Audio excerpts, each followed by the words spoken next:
Selamat pagi. Kita hari ini akan coba membahas ya, apa yang dimaksud dengan ENS. Enggak, apakah ENS itu sebuah dogma? Jika ya, apa buktinya?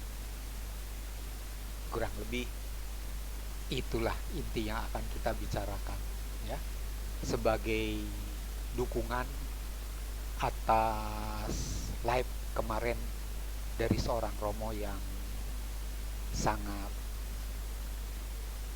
terkenal di Indonesia ya, yang sekarang sedang diajukan ke apa ke ranah hukum ya, untuk diadili katanya ya. Oke, mari kita mulai. Nah, ini adalah salah satu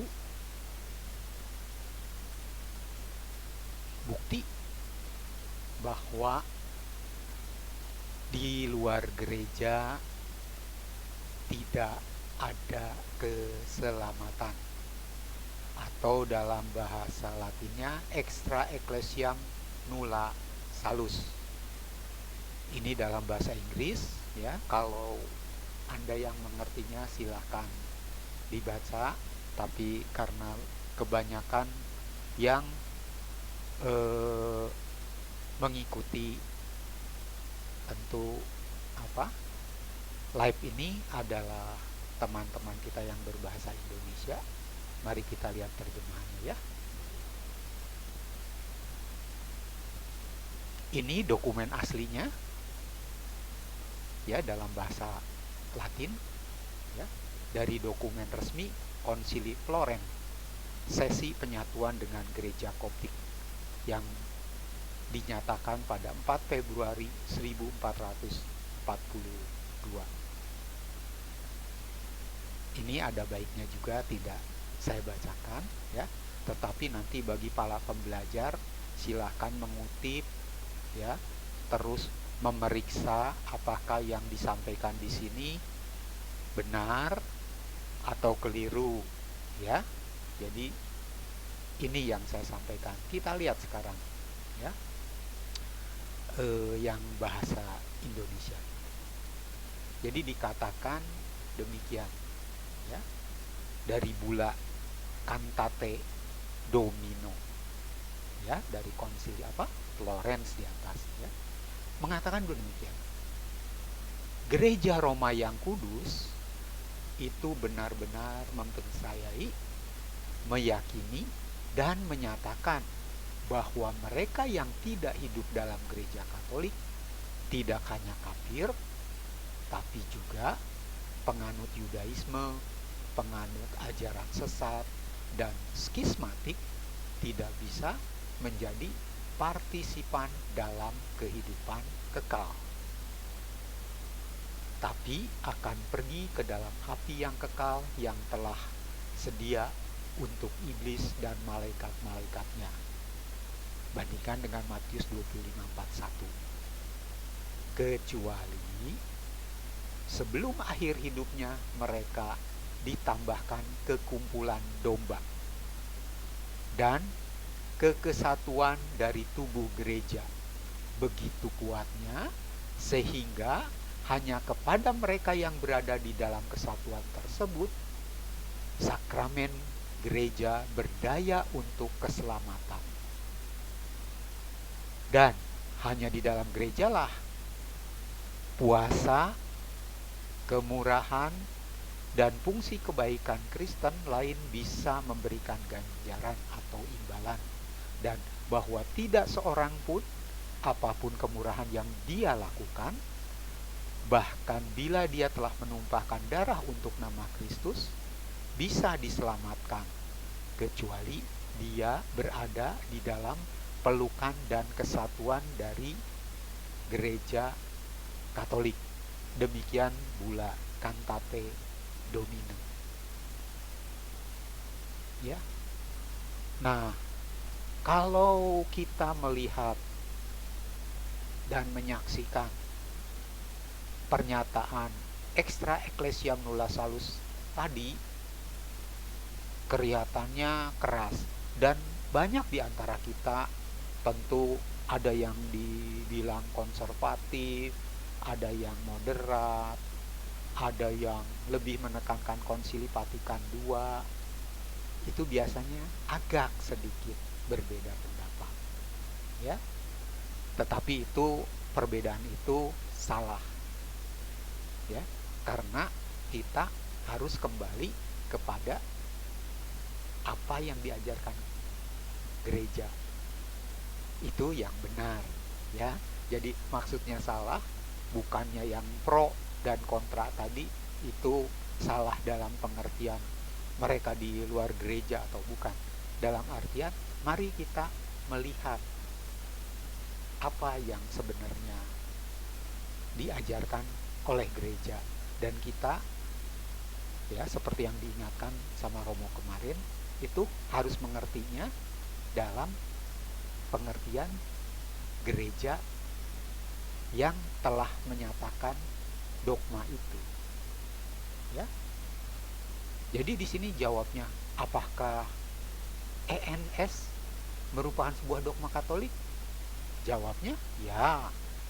Prinsip extra ecclesiam nulla salus adalah ajaran yang merupakan kebenaran iman yang diwahyukan dan bersifat dogmatis. Namun, ya, sekali lagi harus dipahami dalam terang pengajaran gereja yang lengkap, termasuk ada keikutsertaan yang tak tampak dalam gereja, ada rahmat ilahi, dan ada kehendak ilahi yang menyelamatkan. Jadi nanti yang akan kita bahas itu memiliki sumber-sumber dari teologi Katolik resmi, ya, bukan dari karangan saya yang menyampaikan, ya. Anda bisa memeriksanya di buku Fundamentals of Catholic Dogma oleh Dr. Ludwig Ott, atau nanti kita lihat juga di Katekismus Gereja Katolik, ya, apa yang dinyatakannya mengenai itu. Kemudian boleh dong ditambah dengan dekrit dokumen Konsili Vatikan II, ya. Juga ada pernyataan Santo, Santa, ya, serta konsili dan Bapak Paus tentunya, ya. Cukup banyak paus-paus yang menyatakan prinsip yang sama. Tetapi kembali, kita harus mengertinya dalam terang pengajaran gereja yang lengkap, bukan sepotong-sepotong hanya karena mau memaksakan pengertian pribadi. Karena bagi kita di gereja Katolik, pengertian pribadi itu hendaknya diletakkan di bawah pengertian gereja, bukan? Oke, kita lihat berikutnya. Nah, menurut Dr. Ludwig Ott dalam Fundamental of Catholic Dogma halaman 481-482, ya, preposisinya mengatakan begini: di luar gereja tidak ada keselamatan harus dipahami dalam arti bahwa semua orang yang memperoleh keselamatan secara tertentu bersatu dengan gereja, sekalipun secara virtual atau penampakan, ya, atau juga barangkali hanya melalui sebuah keinginan, ya. Anda tentu masih ingat kalau ada hubungannya dengan yang namanya baptis rindu, ya kan, dan seterusnya. Nah, Ott ini menjelaskan bahwa gereja bersifat universal, artinya menyeluruh, artinya Katolik, ya. Gereja bersifat universal, gereja bersifat Katolik sebagai sarana keselamatan. Dan beliau juga mengatakan Kristus adalah kepala gereja dan gereja adalah tubuh Kristus. Kepala dan tubuh tentu tidak bisa dipisahkan, ya. Kalau menerima Kristus tentu harus menerima tubuhnya, ya. Kalau ingin bersatu dengan Kristus sebagai kepala, kita harus berada di dalam tubuh Kristus. Tubuhnya itu adalah gereja. Maka keselamatan, walaupun bisa saja dengan berbagai jalan, seperti yang dituliskan di atas, ya, tetap saja keselamatan hanya datang dari Kristus melalui tubuhnya, yaitu gereja. Jangan lupa, itu bisa terlihat, bisa juga tidak terlihat, ya, seperti yang barusan kita baca di atas.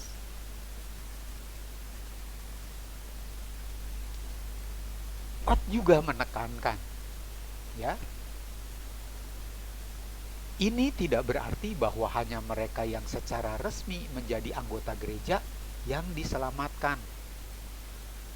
Ya, dan kita mengerti kan, dengan disediakannya sakramen, 7 sakramen di dalam gereja, ya, yang saling mengisi, itu keseluruhannya diperlukan untuk keselamatan, ya.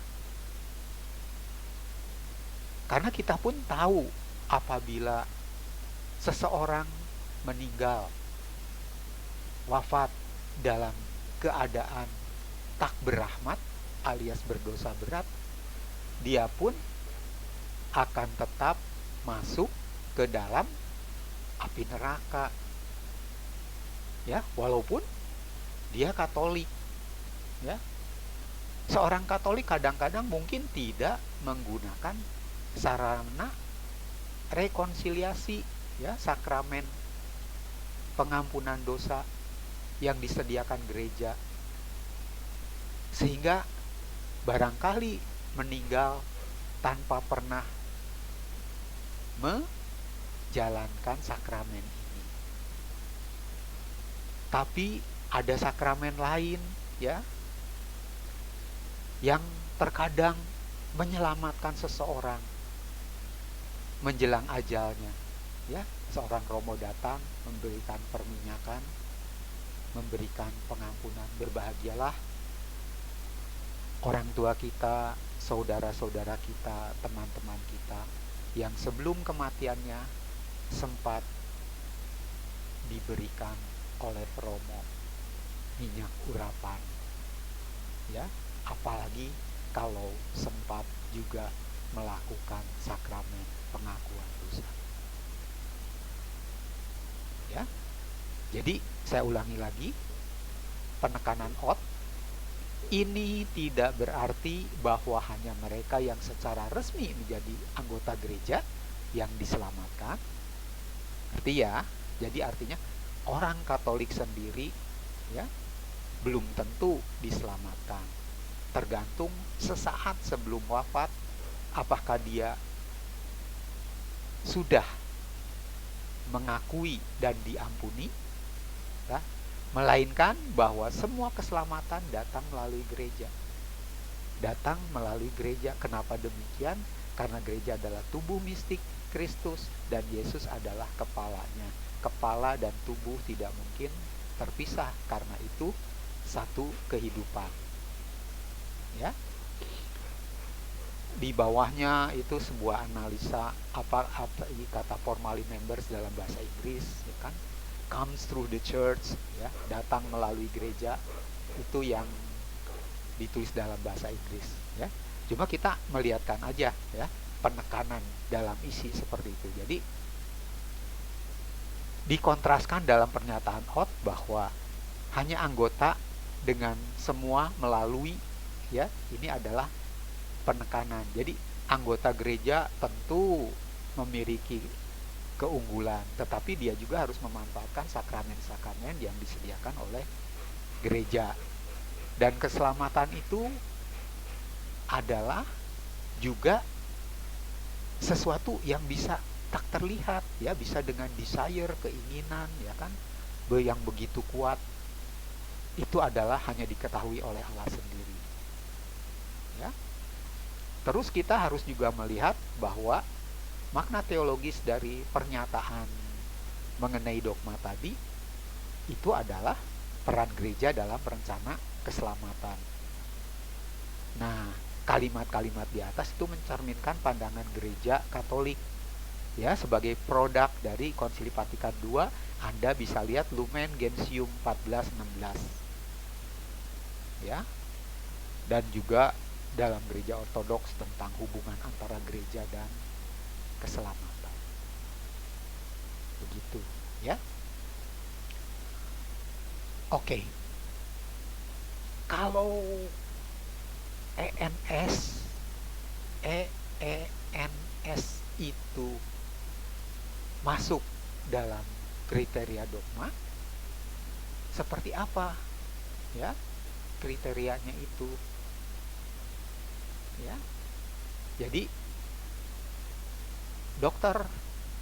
Ludwig Ock menjelaskan bahwa sebuah ajaran akan disebut dogma dalam bahasa Latinnya de fide divina jika didefinisikan secara eksplisit oleh konsili oikumenes atau paus sebagai wahyu ilahi, kemudian dirumuskan dengan formula definitif. Misalnya, kami menyatakan, menetapkan, dan mendefinisikan, ya, seperti yang Anda lihat kan dalam pernyataan yang tadi di atas.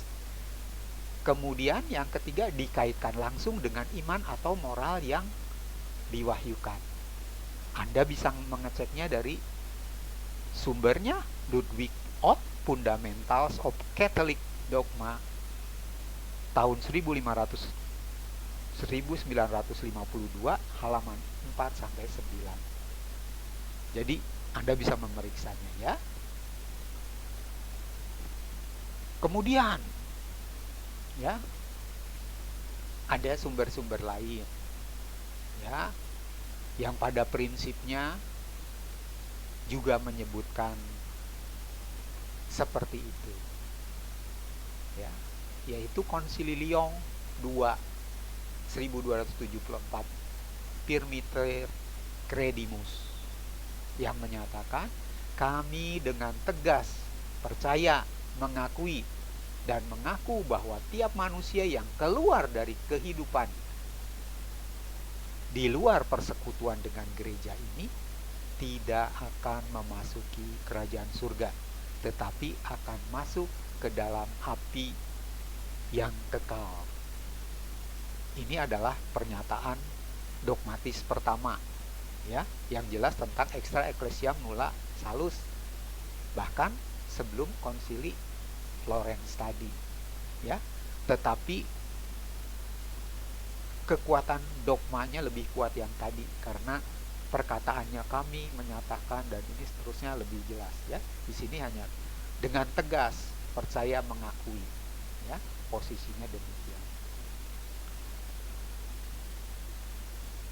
Nah, kalau nanti Anda ingin memeriksa apa ini beneran atau tidak, silakan periksa dalam bahasa Latinnya sendiri, ya. Firmiter credimus et simpliciter compitemur, quod nullus extra et catholicam ecclesiam non solum paganus, sed nec Judaeis vel hereticus, vel schematicus eterne vitae posit esse particeps, sed in ignem aternum ibun, qui non puerin ante finem vitae edem ecclesia incorporati, nisi forte excommunicati pel recessio ab e puren unitati. Mengatakan, kami percaya dan mengakui dengan teguh bahwa tidak ada seorang pun di luar gereja Katolik, bukan hanya kafir, tetapi juga orang Yahudi, bidah atau skismatik dapat mengambil bagian dalam kehidupan kekal, melainkan mereka akan masuk ke dalam api kekal yang disediakan bagi iblis dan para malaikatnya, kecuali sebelum akhir hayat mereka bergabung dengan gereja.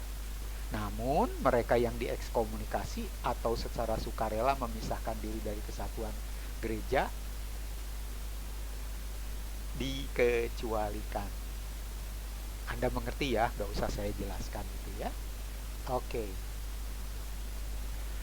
Jadi poin pentingnya yang ingin disampaikan adalah extra ecclesiam nulla salus, EENS, keselamatan hanya mungkin melalui gereja Katolik sebagai sarana rahmat, bukan berarti hanya anggota resmi yang diselamatkan, tetapi semua rahmat keselamatan mengalir melalui gereja. Lihat Lumen Gentium 14:16.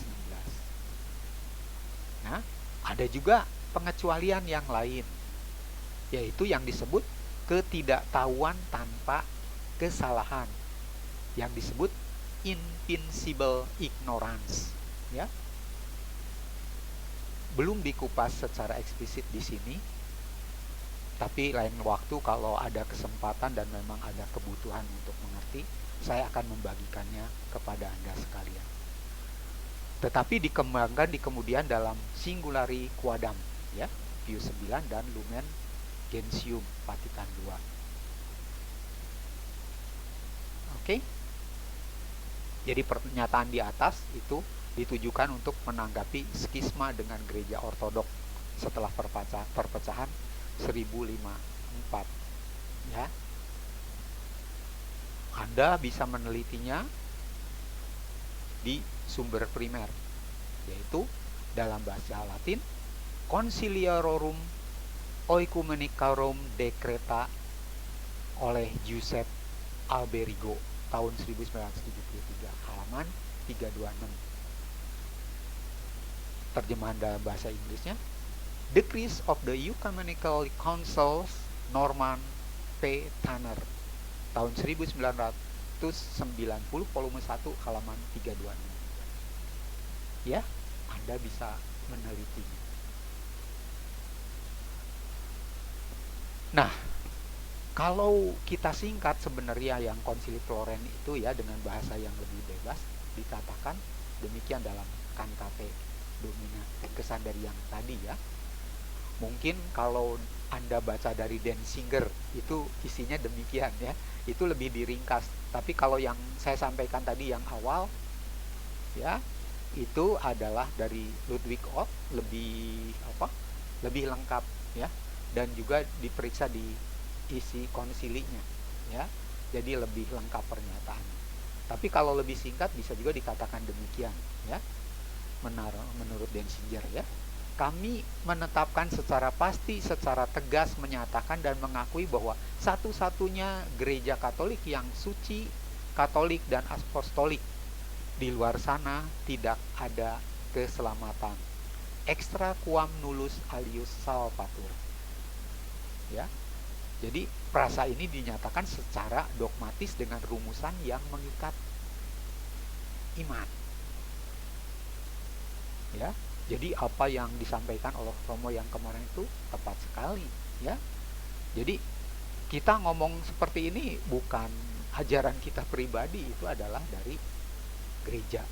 Kita mengimaninya, tetapi juga diingatkan, ya, jangan salah paham. Kita harus mengertinya dalam ajaran gereja yang secara menyeluruh, bukan memetik sebagian-sebagian, ya. Katolik kan menyeluruh, ya. Jadi jangan terbawa oleh tetangga yang hanya selalu memfokuskan titik kepada satu-satu terus dianggap sebuah kebenaran yang mutlak. Padahal gereja tidak mengajarkannya demikian. Kita harus berhati-hati. Ini teks aslinya, ya, seperti yang tadi saya katakan. Ini teks dari Denzinger, Schoenmetzer, Ehridion Symbolorum, DS 1351, dalam bahasa Latin. Anda periksa, ya. Tapi ini bukan rumusan yang asli dari konsilinya. Ini meringkas dan ini sudah disetujui gereja. Anda juga nggak perlu ragu, ya. Dalam bahasa Inggrisnya ditulis seperti ini, ya. The Holy Roman Church firmly believes, professes and teaches that no one remaining outside the Catholic Church, not only pagans but also Jews, heretics, or schismatic, can become partakers of eternal life, but they will go into the eternal fire prepared for the devil and his angels, unless before the end of life they are joined to her. or the church. Jadi apa perbandingannya? Ya, Anda bisa lihat di sini. Ya. Jadi aturan gereja, no one remaining outside can be saved. Scope-nya explicitly list all non-Catholic.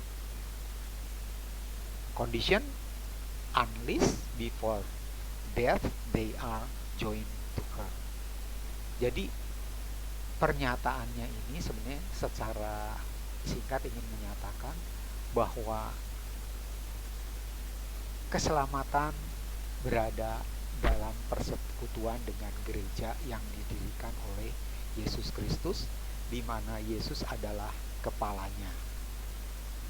Ya, orang yang di luar persekutuan itu bisa diselamatkan jika ia walaupun tidak tampak tapi punya keinginan, atau seseorang yang invisible ignorance karena ketidaktahuannya, karena dia tidak mengenal pewartaan Injil, tidak tahu, itu mungkin saja diselamatkan. Dan keselamatan itu tetap mereka itu akan dibawa secara ajaib, ya.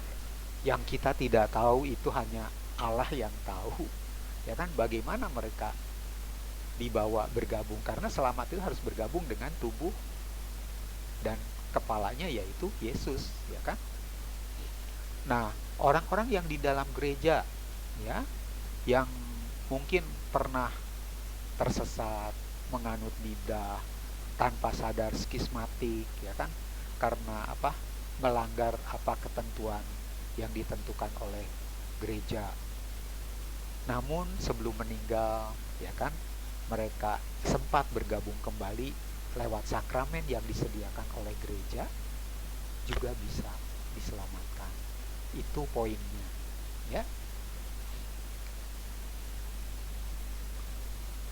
Nah, dalam sumber yang Denzinger juga, ya, yang singkatnya yang tadi, yang apa, Cantate Domino, ya, dalam Konsili Florence 1442, diringkas oleh dia dengan pernyataan, Gereja Roma yang kudus percaya dengan teguh mengakui dan mengajarkan bahwa di luar dirinya tidak seorang pun dikuduskan atau diselamatkan, extra quam nullus alius salvatur, kecuali mereka yang sebelum kematian bergabung dengannya. Ya, terjemahan yang barusan saya bacakan itu terjemahan resmi dari KWI. Ya, saya bukan ngarang, ya, Anda bisa periksa sendiri, silakan. Ya, jadi penjelasan tadi extra quam nullus alius salvatur itu artinya di luar dia, gereja, tidak ada yang lain diselamatkan. Dalam teks Indonesia frasa ini sering dipadatkan menjadi di luar gereja tidak ada keselamatan. Ya. Kata kunci yang di atas, nec sanctum esse quam tidak seorang pun dikuduskan, menekankan peran gereja sebagai sarana pengudusan, ya, melalui sakramen-sakramennya tentu. Dan supaya Anda bisa memperoleh sakramen yang lain, sebaiknya emang Anda berada dalam gereja Katolik. Tetapi ingat, tetap ada pengecualian, kan, yang seperti yang kita singgung di atas, ya. Nisi ante pinem vitae, kecuali sebelum akhir hayat. Ini untuk orang yang di dalam gereja, di luar gereja, ya kan, memperoleh sakramen atau memperoleh jalan lain yang dimiliki Allah saja, itu menunjukkan pintu terbuka untuk pertobatan akhir. Tapi itu juga berarti bersatu, kan, dengan Yesus kepala, dengan tubuh yang merupakan bagian secara keseluruhan yang hidup. Ya, kita harus mengertinya dalam demikian. Nah, kalau kita melihat dengan Katekismus Gereja Katolik nomor 846-848, Dinyatakan demikian. Di luar gereja tidak ada keselamatan eksplisit. Ya. Katekismus menjelaskan maksudnya semua keselamatan berasal dari Kristus melalui gerejanya. Inklusif, ya. Jadi pertanyaan, di luar gereja tidak ada keselamatan eksplisit. Ya, inklusifnya semua keselamatan berasal dari Kristus melalui gerejanya. Ya. Tidak menyebut ketidaktahuan tanpa kesalahan dalam konsili itu tidak disebutkan, ya, pernyataan ada orang yang tanpa kesalahan sendiri itu tidak tahu mengenai Kristus, ya. Nah, Katekismus Gereja Katolik menjelaskan ada, ya, Anda bisa membacanya di KGK 847 mengenai invincible ignorance, ketidaktahuan karena pribadinya memang tidak mendapat informasi tentang Kristus. Catatan penting bagi kita semua, status dogmatis pernyataan Florence lebih tegas daripada Lyon II, tapi tidak memakai formula definisi dogmatis seperti kami mendefinisikan seperti yang dilakukan di Konsili Trento. Ya, ada kami mendefinisikan, tapi tetap itu sudah masuk dalam apa? Pernyataan dogmatis, dan itu adalah dogma. Dan jangan lupa bahwa dogma itu adalah kebenaran emang yang diwahyukan, yang Yesus sendiri mengatakan seorang pun tidak akan sampai kepada Bapa tanpa melalui aku. Yesus yang adalah kepala, gereja yang adalah tubuhnya, itulah sebenarnya pernyataan gereja. Ya, kalau Anda mau memeriksa, ya, silahkan Anda periksa di dokumen Konsili Florence terjemahan KWI 2010, Katekismus Gereja Katolik nomor 846-848. Ingat, ya, bahwa konsili di atas ditulisnya untuk menanggapi skisma dengan Gereja Timur dan gerakan-gerakan bid'ah abad ke-15. Jadi Anda harus mengertinya dalam hubungan seperti itu. Oke. Nah, di 1713 juga seorang Paus Clement XI, dalam tulisannya di Unigenitus, mengutuk ajaran bahwa orang yang tidak tahu tentang Gereja Katolik bisa diselamatkan tanpa bergabung dengannya secara eksplisit. Ya, dia seorang paus mengajarkan. Jadi tetap kita harus memahaminya dalam pemahaman yang benar, bukan eksklusivisme sempit, namun gereja, ya, tidak mengajarkan bahwa hanya orang Katolik yang secara eksplisit diselamatkan. Ingat, ya, itu sebaiknya keselamatan bisa diraih oleh mereka yang tanpa kesalahan sendiri sebagai salah satu alternatif, tetapi ini bisa didalami, ya, bisa didalami, nanti Anda akan mengerti sendiri, ya. Jangan dengan mikirnya ternyata begitu, terus lalu mengatakan di luar gereja ada keselamatan begitu saja. Mengatakan tidak ada keselamatan dan ada keselamatan, harus hati-hati, harus berada dalam koridor ajaran gereja, ya. Tidak mengenal gereja tetapi mencari kebenaran dan melakukan kehendak Allah, ya. Invincible ignorance. Kalau Anda ingin lihat apa sih di Katekismus Gereja Katolik yang disebutkan, yuk kita lihat, ya. Di KGK 846 dikatakan gini: Salus enim in ecclesia catholica sola est, extra quam nullus omnino salvatur. Keselamatan memang hanya ada dalam gereja Katolik, di luar mana sama sekali tidak ada keselamatan. Nah, kalau orang cepat-cepat memegang teguh ini dan tidak melihat lagi yang lain, tentu akan salah langkah, karena gereja juga, ya, katekismus itu menuliskan yang 847-nya Namun gereja tidak melupakan bahwa semua yang disucikan oleh darah Kristus adalah dalam berbagai ukuran, bersatu dengan tubuh Kristus. Banyak yang tanpa kesalahan mereka sendiri, invincible ignorance, tidak mengenal Injil Kristus dan gerejanya.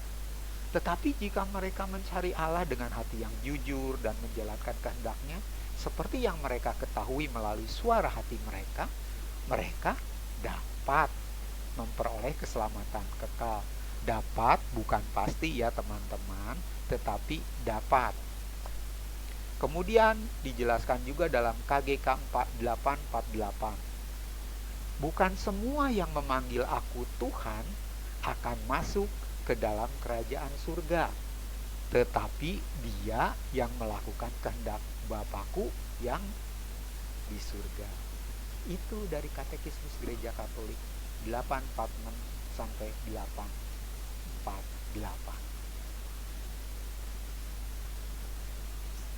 Kelihatannya ada baiknya juga kita melihat pernyataan dari Paus Yohanes Paulus II dan Paus Benediktus ke-16. Nah, kita lihat yuk. Paus Yohanes Paulus II, Redemptoris Missio tahun 1990, nomor 10 mengatakan, gereja adalah sarana keselamatan universal. Tetapi rahmat ilahi tidak dibatasi oleh batas gereja yang nampak. Paham ya?